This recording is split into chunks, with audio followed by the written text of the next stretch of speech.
ওলামা ইকরাম লিখেছেন যে কোনো ব্যক্তি যদি তার পুরা জীবন ব্যাপী তার সম্পদ থেকে উপকৃত হতে চায় এবং এটাও চায় যে তার পরবর্তী প্রজন্ম তার সম্পদ থেকে উপকৃত হোক, তাহলে তার সম্পদের ভিতরে দুটো বৈশিষ্ট্য থাকতে হবে। নিজে সারা জীবন এই সম্পদ থেকে উপকৃত হবে, ভোগ করবে, আর নিজের পরবর্তী প্রজন্ম তার উপার্জিত সম্পদ থেকে ভোগ করবে। এটা যদি সে চায় তাহলে তার সম্পদের মধ্যে দুইটা বৈশিষ্ট্য থাকতে হবে। এক নম্বর বৈশিষ্ট্য হচ্ছে সম্পদ এটা আল্লাহ তাআলার দান, এই কথা মনে করতে হবে। সম্পদ এটা আল্লাহ তাআলার দান, তিনি দিয়েছেন, তিনি এটা আমার কাছে রেখেছেন, তিনি যে কয়দিন চাইবেন থাকবে, তিনি যেদিন চাইবেন নিয়ে যাবেন। এই অনুভূতি অন্তরে শতভাগ থাকতে হবে। যা আছে আমার কাছে, একটা টাকাও যদি থাকে তো সেটার ব্যাপারে এই অনুভূতি, 50 পয়সা যদি থাকে তো সে 50 পয়সার ব্যাপারে এই অনুভূতি যে আমার কাছে 50 পয়সা আল্লাহ দিয়েছেন, আল্লাহ রেখেছেন, যে কদিন তিনি চাইবেন সে কদিন থাকবে, যেদিন চাইবেন নিয়ে যাবেন। এই অনুভূতি সম্পদের প্রতিটা অংশের ব্যাপারে যখন একজনের থাকবে তাহলে প্রথম শর্ত সে পুরা করলো সম্পদ টিকে থাকার। এরপরে যে বৈশিষ্ট্যটা সেটা হচ্ছে সম্পদের অধিকাংশ অংশটা হালাল হতে হবে। সম্পদ যদি হালাল না হয় তাহলে এটাও টিকে থাকবে না, এটা নিশ্চিত। এই দুটো শর্ত যখন পুরা করবে একজন মানুষ, তো তার যাবতীয় সম্পদ থেকে সে উপকৃত হবে, তার পরবর্তী প্রজন্ম উপকৃত হবে। কোরআন এই ব্যাপারে শত শত ঘটনা, কোরআন এই ব্যাপারে শত শত উদাহরণ আল্লাহ তাআলা লিপিবদ্ধ করেছেন বান্দাকে শেখানোর জন্য।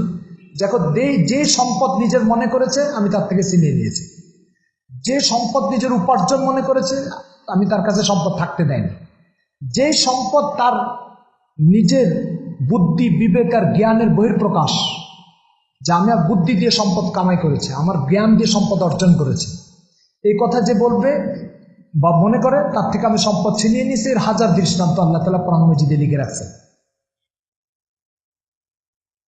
কোরআন মাজিদে এরকম একটা দৃষ্টান্ত দিয়েছে আল্লাহ তাআলা ফিরআউনের ব্যাপারে। ফিরআউন যখন মিশরের বাদশাহী পেল তখন সে বলছে ওয়ানাদা ফিন্নাস, মানুষের ভিতরে সে ঘোষণা করলো। কি ঘোষণা করলো? আলাইসা লি মুলকু মিসর, মিশরের এই বাদশাহী তো আমার, এটা আমি আমার যোগ্যতা বুদ্ধি জ্ঞান দিয়ে অর্জন করেছি। ওয়াহাদিল আনহার তাজরি মিন তাহতি, আর এই যে মিশরের যে নীলনদ, এই নীলনদ তো আমার সিংহাসনের নিচ দিয়ে প্রবাহিত হয়েছে। তো যখনই সে বলছে আলাইসা লি, আলাইসা লি, আরবি যারা বুঝেন তারা বুঝবেন, এর অর্থ হচ্ছে এই মিশরের বাদশাহীকে আমার নয়। তো যখনই বাদশাহী নিজের উপার্জন বলেছে, বাদশাহীকে নিজের কামাই বলেছে, তখন আল্লাহ তাআলা ফয়সালা করেছেন তোমাকে বাদশাহ থাকা অবস্থায় লাঞ্ছিত করব আর বাদশাহী তোমার কাছ থেকে ছিনিয়ে নেব।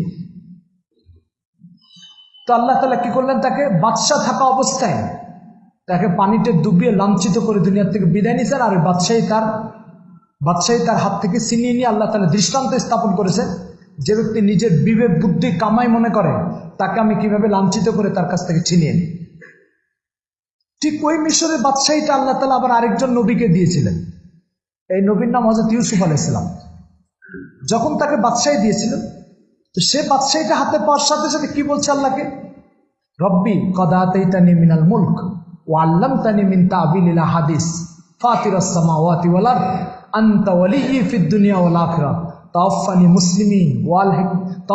মুসলিমা ওয়া আলহিকনি মিনাস সালিহিন। এই একই দেশের বাদশাহী, মিশরের বাদশাহী, এটা আল্লাহ তাআলা তার এক প্রিয় বান্দা হযরত ইউসুফ আলাইহিস সালামকে দিয়েছিলেন। দেওয়ার পর ইউসুফ আলাইহিস সালাম যখন মিশরের বাদশাহী হাতে পেয়েছে তো বলছে রব্বি কদ আতাইতানি মিনাল মুলক, হে আল্লাহ এই বাদশাহী আপনি আমাকে দান করেছেন। একজন বলেছে মিশরের বাদশাহী আমার, আমি অর্জন করেছি, আর আরেকজন বলছে আল্লাহ মিশরের বাদশাহী এটা আপনার, কিন্তু আপনি আমাকে দান করেছেন। দুজনের মধ্যে পার্থক্য হলো কি? পার্থক্য হচ্ছে একজন এক বাড়িতে ভাড়া থাকতে গেছে, যা বাড়ি আপনার, আমি ভাড়া থাকবো। তো ভাড়াটিয়া যখন বাড়িতে উঠছে ভাড়া থাকার জন্য, তো ভাই মোবাইলটা বন্ধ করি, কার মোবাইল বাজতেছে মোবাইল বন্ধ করি। ভাড়া যখন থাকতে গেছে তো 1-2 মাস ভাড়া থাকার পরে দেখলো আরে আমি তো এই ঘরটাকে মালিকের মতোই ব্যবহার করতে পারতেছি, মালিক যেভাবে এই ঘরটাকে তার ঘরকে ব্যবহার করে আমি ভাড়াটিয়া হয়ে তো এইভাবেই ব্যবহার করতে পারছি। তারপরে একদিন এই ব্যক্তি প্রতারণা করে দাবি করে বসলো এই বাড়িটা হচ্ছে আমার। আর আরেকজন ভাড়াটিয়া সে ভাড়া থাকতে গেল, ভাড়া থাকতে যে এবার কিছুদিন ভাড়া থাকার পরে বাড়ির মালিককে বলছে, মালিক আপনি মেহরবানি করে আমাকে ভাড়া থাকতে দিছেন, আমি আপনার গোলাম, আপনি যে কোনো কাজ আদেশ আমাকে দিয়ে পালন করাতে পারেন। এই কথা যদি বলে তো এবার বাড়ির যে মূল মালিক সে প্রথম ভাড়াটিয়াকে থাকতে দিবে না দ্বিতীয় ভাড়াটিয়াকে থাকতে দিবে?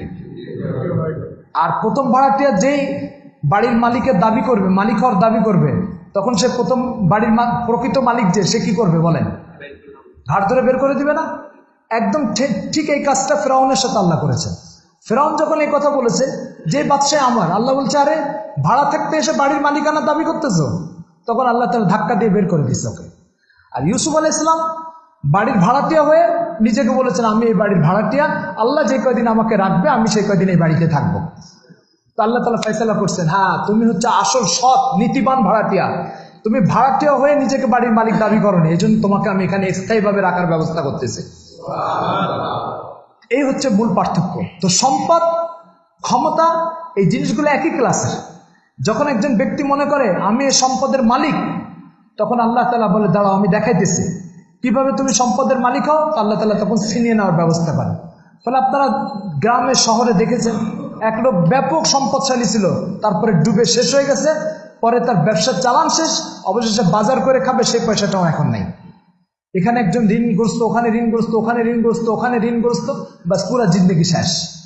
এখন সন্তানাদি নিয়ে অন্ধকারের ভিতরে সময় পার করতেছে। এরকম লোক আপনাদের নজরের সামনে আসছে।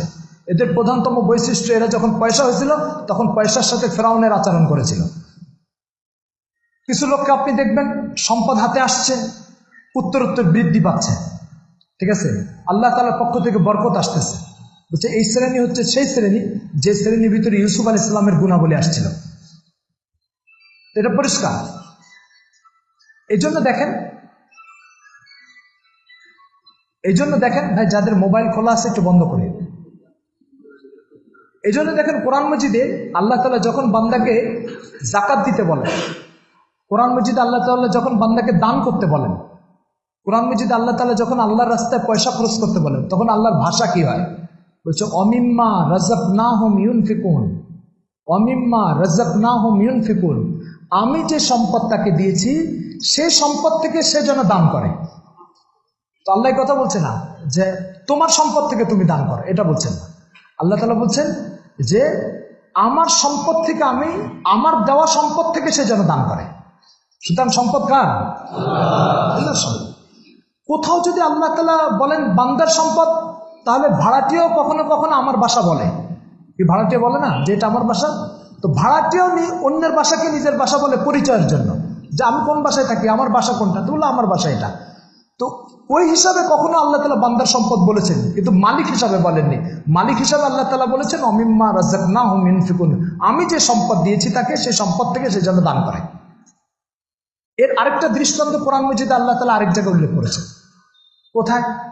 হযরত সুলাইমান আলাইহিস সালাম এক নবী ছিলেন। এই নবীকে আল্লাহ তাআলা সারা দুনিয়ার বাদশাহী দিয়েছিলেন, সারা দুনিয়ার বাদশাহী দিয়েছিলেন। কোরআন নিজেই বলতেছে যে সুলাইমান আলাইহিস সালাম বাদশাহী পাওয়ার পরে বলতো ওয়া উল্লিমনা মানতিকাত তাইর, আমাকে পাখি যে চিউমেউ করে, চিউমেউ, এই চিউমেউতে পাখি কি বলতে চায় আল্লাহ তাআলা এই কথাও আমাকে বোঝানোর ক্ষমতা দিয়েছে। সুবহানাল্লাহ। সুলাইমান আলাইহিস সালাম পাখির ভাষা বুঝতেন। তাজরির রিয়াউ বিআমরি, বাতাস সুলাইমান আলাইহিস সালামের আদেশে প্রবাহিত হতো।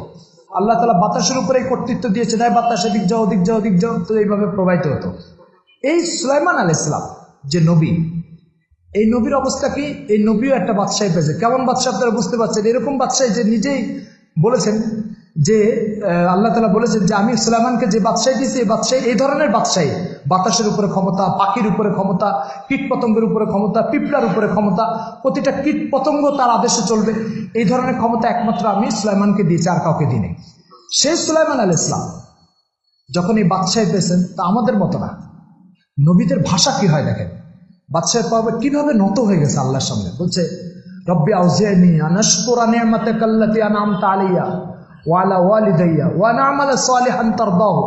ওয়াসলিহ লি ফি যুররিয়াতি ইন্নী তুবতু ইলাইকা ওয়া ইন্নী মিনাল মুসলিমিন। বলছে, হে আল্লাহ, এই বাদশাহীর যে নিয়ামত, এই নিয়ামত আমি আপনার পক্ষ থেকে পেয়েছি, অন্য কেউ আমাকে দেয়নি। ভাষা কি দেখেন।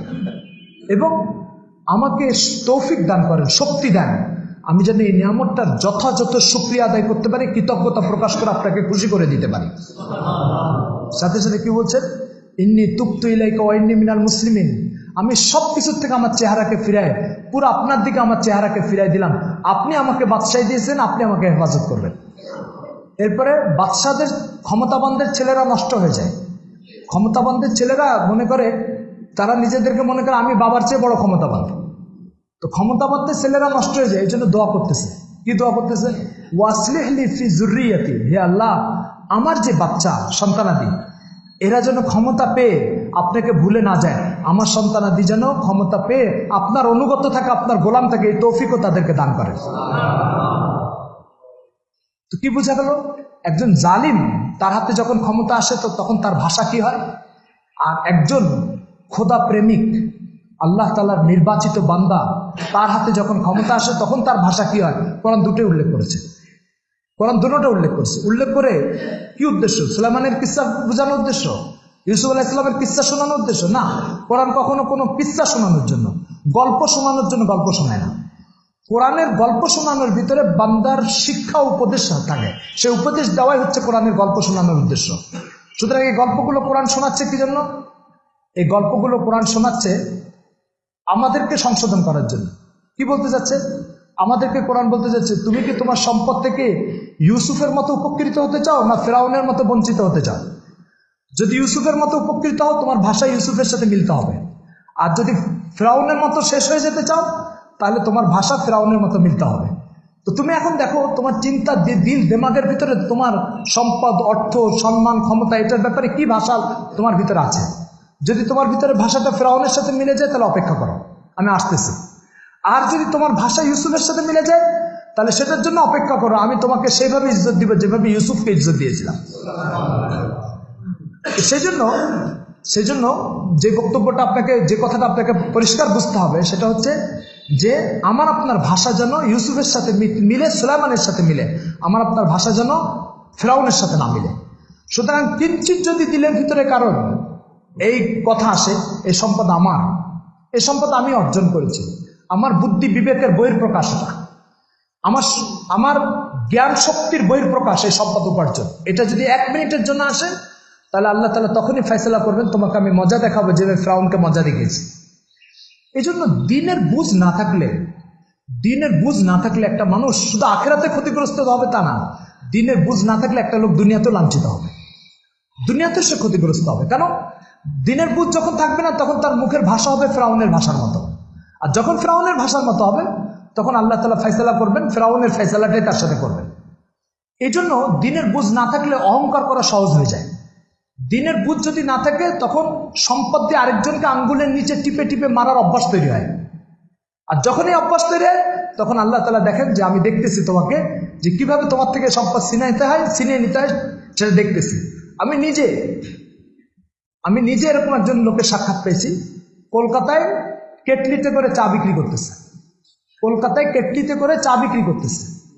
পরিচয় জিজ্ঞাসা করলাম যে আপনার পরিচয় কি? একটা প্রসঙ্গে কলকাতায়, দিল্লিতে যাব, তো টিকিটের জন্য কলকাতায় একটু অপেক্ষা করতে হয়েছে, তো প্রসঙ্গ করবে দেখা সাক্ষাৎ হয়েছে। তো সে বলল, তার একদিন সাক্ষাৎকারও আসছে একটা পত্রিকাতে, সে বলল মোগল সম্রাট বাহাদুর শাহ জাফর, এই যে জাহাঙ্গীর, আলমগীর, আকবর, যে মোগল সম্রাটদের নাম আপনারা শুনছেন, এদের সর্বশেষ বাদশাহ, যার হাত থেকে ব্রিটিশ ক্ষমতা ছিনিয়ে নিয়ে 190 বছর এই উপমহাদেশকে গোলাম বানায় রাখছিল, সেই সর্বশেষ মোগল সম্রাটের নাম হচ্ছে বাহাদুর শাহ জাফর। সেই বাহাদুর শাহ জাফরের বিয়েতে এরা কেমন জীবনযাপন করতো, আমাদেরকে তিরমিজি শরীফ পড়াইছে দারুল উলুম দেওবন্দের উস্তাদ মাওলানা মুফতি সাইদ আহমদ পালনপুরি। তিনি নিজে বলেছেন, আমি ক্লাসে ওনার কাছ থেকে নিজের কানে শুনেছি, যে লন্ডনের মিউজিয়ামে আমি একটা প্লেট দেখে এসেছি, স্বর্ণের প্লেট। সেই প্লেটের নিচে লেখা যে মোগল সম্রাট বাহাদুর শাহ জাফর বিবাহের সময় তার স্ত্রীকে মোহর হিসাবে স্বর্ণের প্লেটটা দিয়েছিল। মোহর হিসাবে স্বর্ণের প্লেট দিয়েছে এই বাহাদুর শাহ জাফর। সেই বাহাদুর শাহ জাফরের 5ম পুরুষ বাহাদুর শাহ জাফর, যারা বিয়েতে স্বর্ণের প্লেট দিত স্ত্রীকে, যারা তাজমহল তৈরি করেছে সারা পৃথিবীতে, যার কোনো দৃষ্টান্ত নাই, যারা কুতুব মিনার তৈরি করেছে, দিল্লির জামে মসজিদ তৈরি করেছে, তারপরে ফতেপুরের কেল্লা তৈরি করেছে, ভারতের যে সমস্ত জিনিসগুলো দেখতে মানুষ যায় এগুলো সব মোগলদের তৈরি করা। তো মোগল সম্রাটদের তৈরি করা এই সমস্ত স্থাপত্যগুলো সারা পৃথিবীর মানুষরা দেখতে আসে। সেই মোগল সম্রাটদের পঞ্চম পুরুষ এখন কলকাতার রাজপথে কেটলিতে করে চা বিক্রি করতেছে। কাকে আল্লাহ তাআলা কোথায় নামায় দেয় আর কাকে কোথার থেকে কোথায় উঠে দেয়? একজন তো ইউসুফ আলাইহিসসালাম ছিল, তাকে তার ভাইরা মারার জন্য কূপের মধ্যে নিক্ষেপ করেছে। আল্লাহ তাআলা সেই কূপের মধ্যে পড়ে থাকা, গোলাম হিসাবে বিক্রি হয়ে যাওয়া সেই ইউসুফকে ওখান থেকে উদ্ধার করে মিশরের বাদশা বানিয়ে দিয়েছে। তো একটা কাজ তো আল্লাহ এটা করে। আবার আল্লাহ তাআলা কি করে, মুঘল সম্রাট যাদের হাতে তাজমহল তৈরি হয়েছে, দিল্লির জামে মসজিদ তৈরি হয়েছে, তাদের বংশধরকে দিয়ে এখন আল্লাহ তাআলা কেটলিতে করে চা বিক্রি করাচ্ছে। কি পারে না আল্লাহ তাআলা, কোন কাজ পারে না, কিন্তু আমরা এগুলো ভুলে যাই। আর এগুলো ভোলা সহজ হয়ে যায় যখন দিনের বুঝ না থাকে। এই জন্য কোরআন ও সুন্নাহর বক্তব্য হচ্ছে যে প্রত্যেকটা মানুষ তার হাতে যত সম্পদ আছে, এই সম্পদ কার মনে করবে? আল্লাহ মনে করবে। এটা আল্লাহ দান মনে করবে। রব্বি কাদা, একদম ইউসুফের ভাষা, রব্বি কাদা তাইতানি মিনাল মুলক, হে আল্লাহ এই বাদশা আপনি আমাকে দিয়েছেন, এই বাদশা আপনি আমাকে দিয়েছেন। ফেরাউনের কাছে মাল আসছে, ফেরাউন তো বলতেছে যে সম্পদ আর এই ক্ষমতা আমার, কিন্তু ঠিকই মুসা আলাইহিস সালাম যখন ফেরাউনের আলোচনা করতেছে তখন বলতেছে, আল্লাহ আমার জন্য তো অনেক কঠিন যে আমি ফেরাউনের মোকাবেলা করব। কেন? আপনি তো ফেরাউনকে সম্পদ দিয়েছেন, ক্ষমতা দিয়েছেন, কত কিছু দিয়েছেন, আমি তো সম্পদ নাই, কিছু নেই, আমি তো ফেরাউনের মোকাবেলা করতে অক্ষম। তো একদিকে ফেরাউনের সম্পদ আসছে, তো যে আল্লাহকে চিনছে সে তো বলতেছে এগুলো আল্লাহ দিচ্ছে ফেরাউনকে, আর ফেরাউন বলতেছে কি যেগুলো আমি কামাই করেছি। তারপর আল্লাহ তাআলা ফয়সালা করে দিয়েছেন যেটা করার। যেহেতু বলতেছিলাম, সম্পদ যখন ব্যক্তি মনে করে এটা আল্লাহ তাআলা দিয়েছে আমাকে, তখন তার জন্য যাকাত দেওয়া সহজ হয়ে যায়। কেন? আল্লাহর দেওয়া সম্পদ আল্লাহ কিছু গরিবকে দিতে বলছে, 40 ভাগের 1 ভাগ আল্লাহ গরিবকে দিয়ে 39 ভাগ আমাকে রাখতে বলছে। তো আল্লাহর দেওয়া সম্পদ আমি 1 ভাগ গরিবকে দিতে কি সমস্যা? যখন ব্যক্তি মনে করে যে এটা আমার কামাই, তখন ব্যক্তির 1 ভাগ না 1টা টাকা খরচ করতে তার ইতস্ততা বোধ হয়। কেন? বলছে তার কারণ হচ্ছে সে ব্যক্তি তখন মনে করে যে সম্পদটা আমার কামাই করে, আমি কেন গরিবরে দিব? এই জন্য আল্লাহ তাআলা প্রথমে ব্রেন ধুলাই করে নিয়েছেন যে দেখো সম্পদ তোমার না, সম্পদ এটা কার? তো যখন সম্পদ আল্লাহর, তো আল্লাহর হুকুম মোতাবেক এটাকে গরিবের একটা হক আছে, আল্লাহর একটা হক আছে, সে হকটা তুমি আদায় করো। তো আল্লাহর হকটা যখন তুমি গরিবকে দিয়ে দিবে, তোমার সম্পদের 39 ভাগ তোমাকে আমি দিয়েছি, 1 ভাগ আল্লাহ। এখন বিষয়টা হচ্ছে কি, বিষয়টা হচ্ছে আমার বাড়ি পুরাটাই আমার বাড়ি, আপনাকে আমি থাকতে দিছি।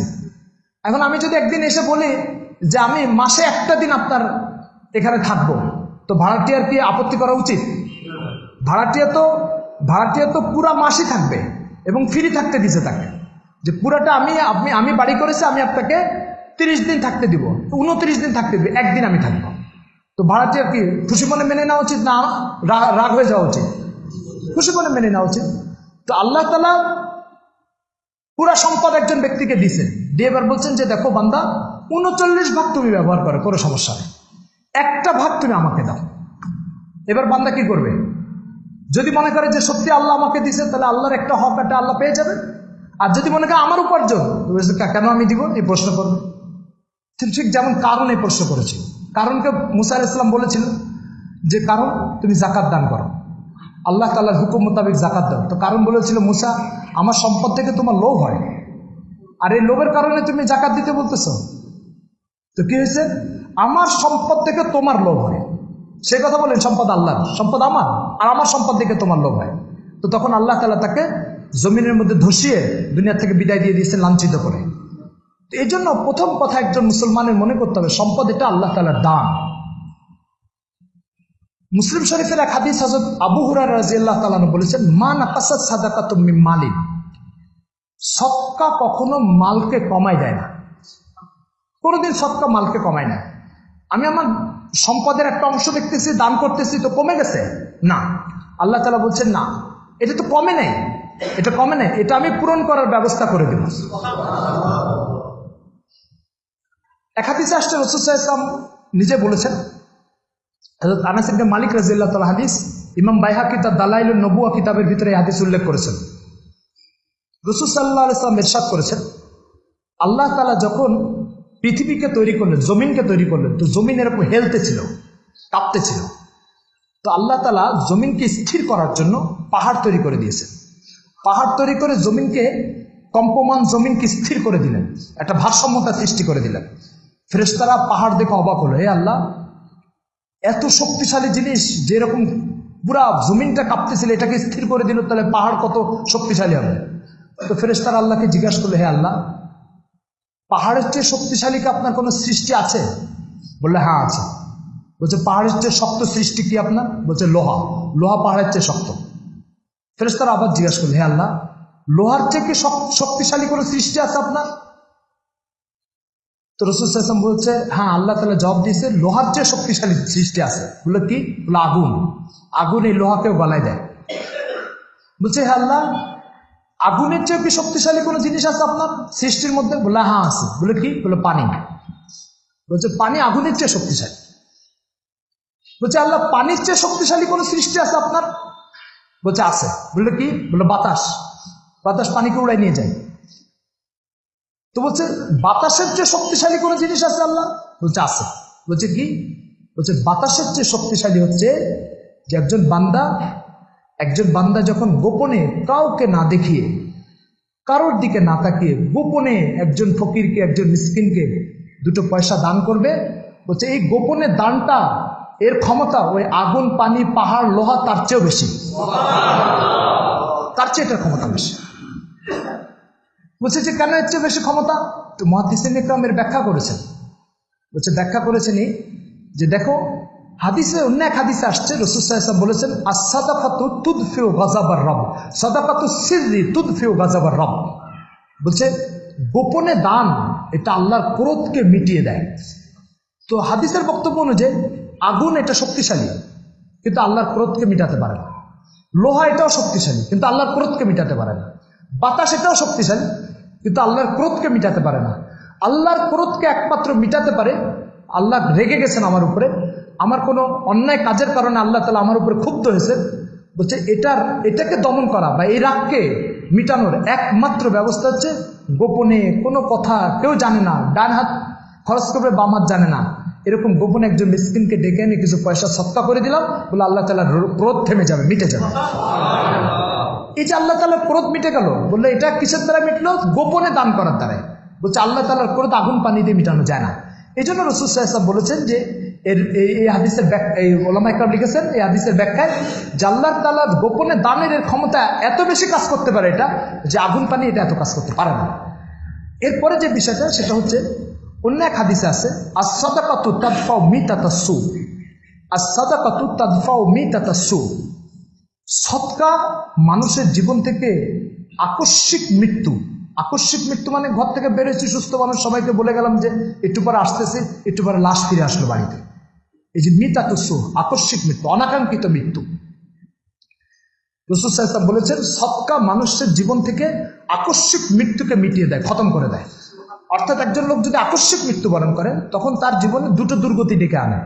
একটা দুর্গতি হচ্ছে সে তওবা করার সুযোগ পায়।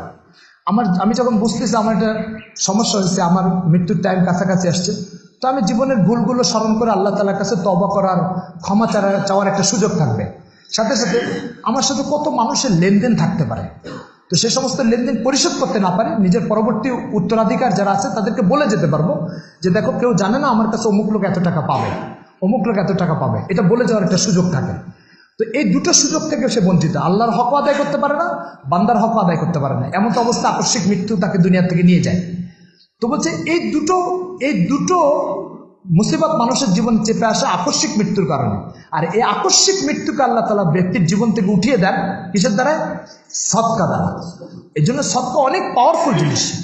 দান খয়রাত, গোপনে দান খয়রাত অনেক পাওয়ারফুল জিনিস। এক হাদিসে আসছে, রাসূল সাল্লাল্লাহু আলাইহি ওয়াসাল্লাম বলেছেন, তাদাওয়াউ বিসসাদাকাতি, তোমরা সদকা দ্বারা চিকিৎসা করো। সদকা দ্বারা চিকিৎসার কি অর্থ? সদকা দ্বারা চিকিৎসা অর্থ হচ্ছে আল্লাহ তাআলা রোগ ব্যাধি হলে 2টা জিনিস রেখেছে, একটা হলো ওষুধ আর একটা হলো সুস্থতা। রোগ ব্যাধির হলে এই 2টো জিনিস, ওষুধ রেখেছেন ডাক্তারের হাতে, সুস্থতা রেখেছেন আল্লাহর হাতে।